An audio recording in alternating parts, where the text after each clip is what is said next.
오늘 주실 말씀 함께 보겠습니다. 베드로전서 4장 7절에서 11절 말씀입니다. 베드로전서 4장 7절에서 11절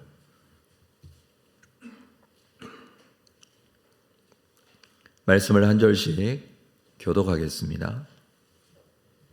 만물의 마지막이 가까이 왔으니 그러므로 너희는 정신을 차리고 근신하여 기도하라.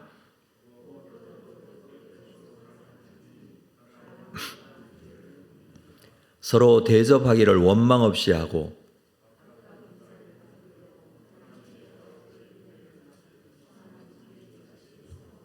함께 읽습니다.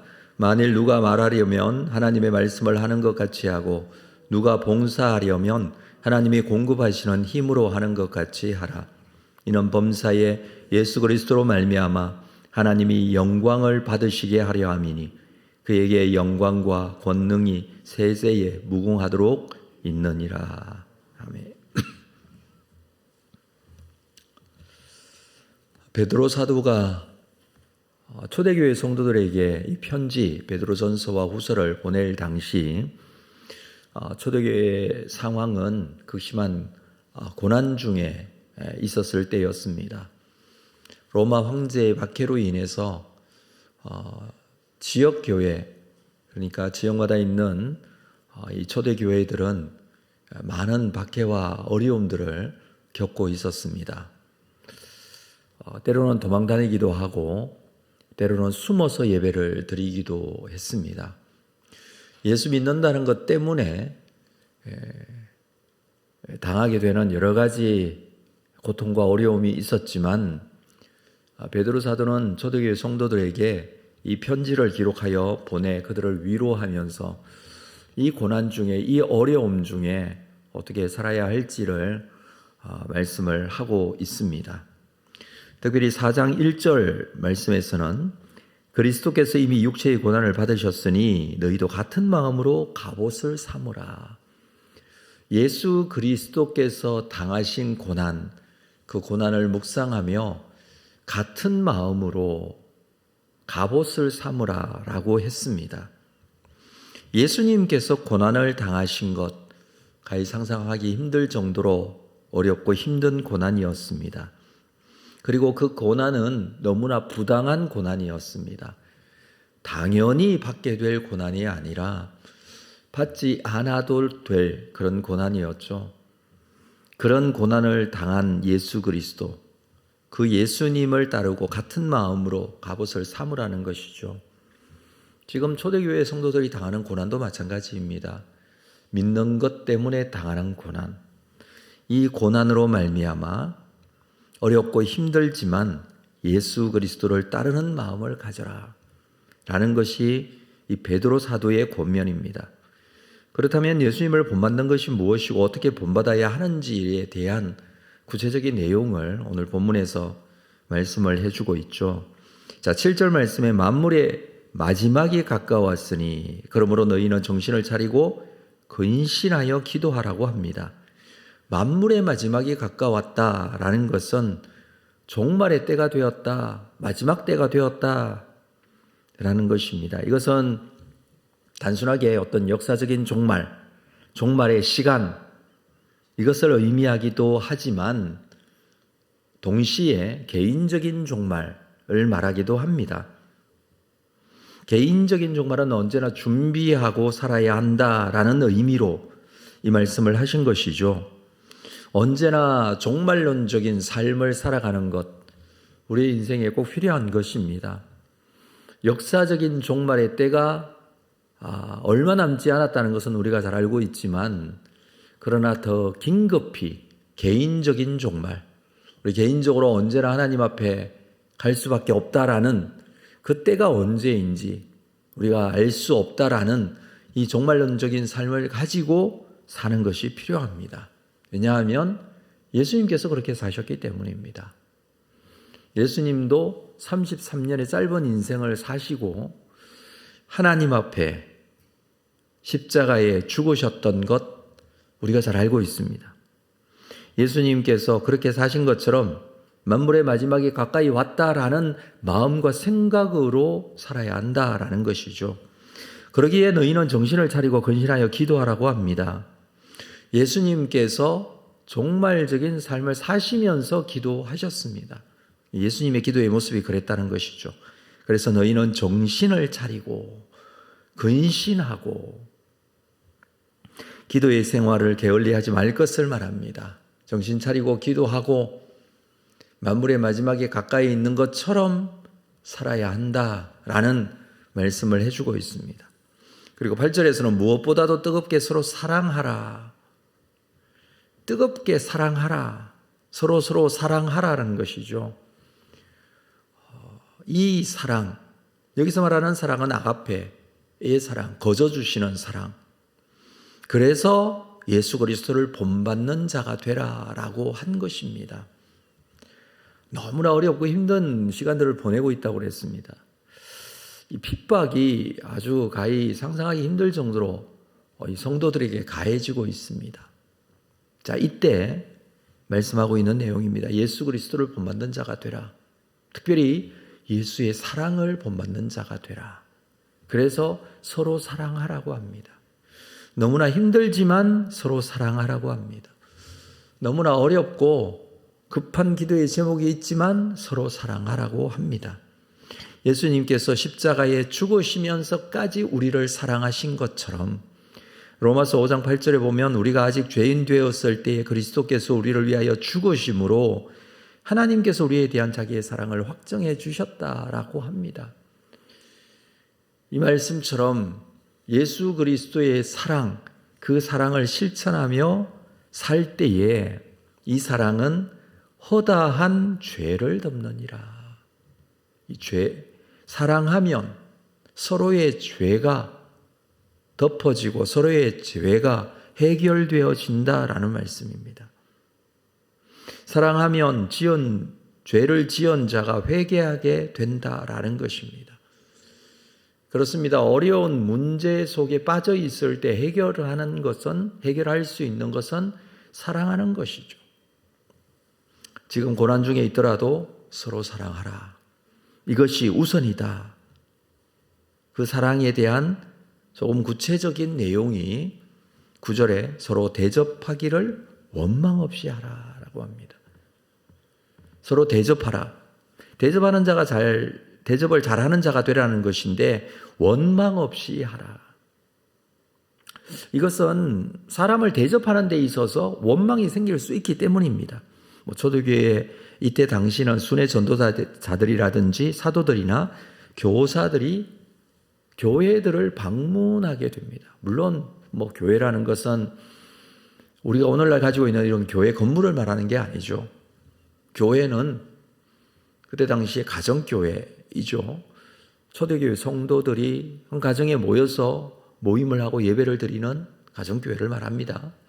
이 가정교회를 지역마다 순회전도자들이 방문을 하면 그 방문자를 대접합니다. 집에 모셔다가 잠자리를 마련하고 그리고 먹을 것을 대접하고 또 방문하는 것을 마치면 또 다른 지역으로 방문을 하게 되고 이렇게 하는 자들을 순회 전도자들이라고 하죠. 자, 이들이 방문할 때에 대접하기를 잘 하라라고 합니다. 그리고 원망 없이 하라. 이 말은 왜 나만 계속 대접해야 되느냐. 이런 원망들이 생길 수 있겠죠. 가정 형편에 따라서 집안 크기에 따라서 가질 수 있는 형편에 따라서 좀 더 많이 하는 사람이 분명히 생길 겁니다. 그럴 때 서로 원망 없이 하라. 이 마음을 가지기 위해서는 앞에 무엇보다도 뜨겁게 서로 사랑하라. 누구의 사랑으로? 예수 그리스도의 사랑으로. 이 사랑이 없으면 사실 할 수 없는 행동들이죠. 예수님을 본받는 자가 될 것 같으면 뜨겁게 서로 사랑하고 서로 대접하기를 원망 없이 하고 이렇게 권면을 하고 있는 것이죠. 뿐만 아니라 10절에 각각 은사를 받은 대로 하나님의 여러 가지 은혜를 맡은 선한 청지기 같이 서로 봉사하라라고 합니다. 선한 청지기가 되어 봉사라는 것이죠. 은사는 하나님께서 값없이 주신 것입니다. 그렇죠. 은사는 하나님께서 주신 거예요. 우리가 각자 성도가 하나님으로부터 받은 은사가 있습니다. 하나님께서 값없이 선물로 주신 은사입니다. 잘하는 것이 있습니다. 은사를 왜 주셨습니까? 이 은사는 주님의 몸된 교회를 세우기 위함입니다. 그래서 우리는 한 교회의 일원으로 한 부분을 책임지는 자들입니다. 우리가 교회이기 때문에, 내가 교회이기 때문에 내가 가진 은사는 하나님의 교회를 세워나가는 일에, 구체적인 사역에 사용되어지는 것입니다. 그것을 통하여 교회의 한 부분 한 부분이 세워져 가는 것이죠. 느헤미야서에 보면 예루살렘 성벽을 다시 세우는데 백성들이 한 부분 한 부분씩 맡아서 동시에 한꺼번에 이 성벽을 세웁니다. 그래서 52일 만에 성벽이 세워지게 되죠. 이건 놀라운 기적입니다. 계속해서 한 부분씩 공사해 나간 것이 아니라 자기가 맡은 부분을, 자기 집 앞이나 또 자기와 관련된 부분을 온 백성들이 함께 세웠던 것이죠. 그렇습니다. 우리 각자는 교회의 외벽이라 할 수 있습니다. 이 성벽이 한 부분만이라도 무너지면 전쟁에서 승리할 수 없습니다. 내가 세운 부분이 잘 됐다고 해서 끝나는 게 아니죠. 모든 부분이 세워져야 합니다. 모든 성도들이 한 부분 한 부분을 맡아서 자리를 지킬 때 교회가 교회로서의 사명을 감당할 수 있다라는 것입니다. 이것이 받은 은사대로 선한 청지기 같이 서로 봉사하는 것입니다. 우리는 모두 청지기들입니다. 하나님께서 맡겨주신 것이 있죠. 그러면서 주신 것이 은사입니다. 그 받은 은사대로 원망 없이 서로 봉사하고 서로 대접하고 서로 사랑하고 그리스도를 본받아야 할 수 있는 일들입니다. 이 모든 것은 하나님의 영광을 위한 것이지 나의 영광을 위한 것이 아니죠. 자, 마지막 11절을 볼까요?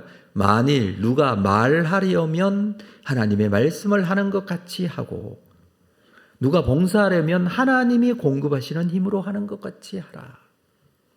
여기서 말한다라는 것은 설교를 말합니다. 여기서 말하는 것은 초대교회 성도들이 모여서 하나님께서 주시는 말씀을 말하는 경우가 있었습니다. 오늘같이 목회자가 있거나 그러면 목회자가 설교를 하고 이렇게 했지만 당시에 초대교회 가정교회들은 목회자가 없는 경우가 거의 대부분이었죠. 그래서 성령께서 주시는 말씀의 은사가 있는 자들 또는 성령의 나타나심이 있을 때에 그것을 받아 말하는 자들이 있었습니다. 그런데 그것을 말할 때에는 그냥 하지 말고 하나님의 말씀을 하는 것 같이, 하나님의 말씀인 것 같이 하라라고 합니다. 그리고 누가 봉사하려면 하나님이 공급하시는 힘으로 하라. 우리가 교회인데 교회로서 세워지기 위해서 우리 각자 한 사람은 오늘 베드로 사도를 통해서 주시는 말씀입니다. 말씀드렸다시피 극심한 고난 가운데 있는 성도들이에요. 쫓겨다니고 도망다니고 숨어 살고 얼마나 어렵고 힘든 신앙생활을 하고 있습니까? 그러나 예수 그리스도를 본받는 자가 되라. 이러한 사명들을 감당하기 위해서는 하나님이 공급하시는 힘으로 해야 합니다. 개인적인 열심으로 하면 지치죠. 금방 할 수 없습니다. 그러나 하나님이 주시는 힘, 하나님께서 인도해 가시는 힘입니다. 예수님께서 그렇게 하셨죠. 하나님께서 주시는 힘으로 사명을 감당하셨어요. 십자가에 죽으시기까지 하셨어요. 그래서 바울은 고린도전서 11장 1절에서 내가 그리스도를 본받는 자가 된 것 같이 너희도 나를 본받아라. 그리스도께서 내가 그리스도를 본받는 자가 된 것 같이 너희도 나를 본받아라. 바울을 본받아라는 것은 그리스도를 본받아라는 말씀이죠. 그렇습니다. 오늘도 우리가 하루를 살면서 하나님 앞에 신앙생활 하면서 예수 그리스도를 본받는 자가 되어서 어렵고 힘든 시간들을 보내고 있지만, 그러나 이 시기일수록 우리가 교회의 힘으로 교회의 한 부분 한 부분들을 세워가고 뜨겁게 서로 피차 사랑하고 선한 정직이로 봉사하고 이렇게 주님께서 가신 길을 실천하며 나아갈 때에 하나님께서는 주님의 교회를 통하여서 이 성벽이 세워진 주님의 교회를 통해서 귀한 일들을 우리에게 맡겨주시고 또 감당하게 하실 것입니다. 이 은혜로 주님 앞에 거룩하게 세워지는 여러분들 되시기를 주의 이름으로 축복합니다. 기도하겠습니다. 하나님 아버지, 오늘 하루를 시작하며 주님 앞에 엎드립니다. 오셔서 주님 말씀하시고 인도해 주실 줄로 믿습니다. 주의 은혜의 능력으로 주님 앞에 거룩하게 세워진 믿음의 사람들 다 되게 하시고 한 부분 한 부분들을 감당하여 강건하게 주님의 교회가 세워져 하나님의 맡겨주신 사명 감당하는 거룩한 교회가 되게 하여 주옵소서. 예수님의 이름으로 기도합니다. 아멘.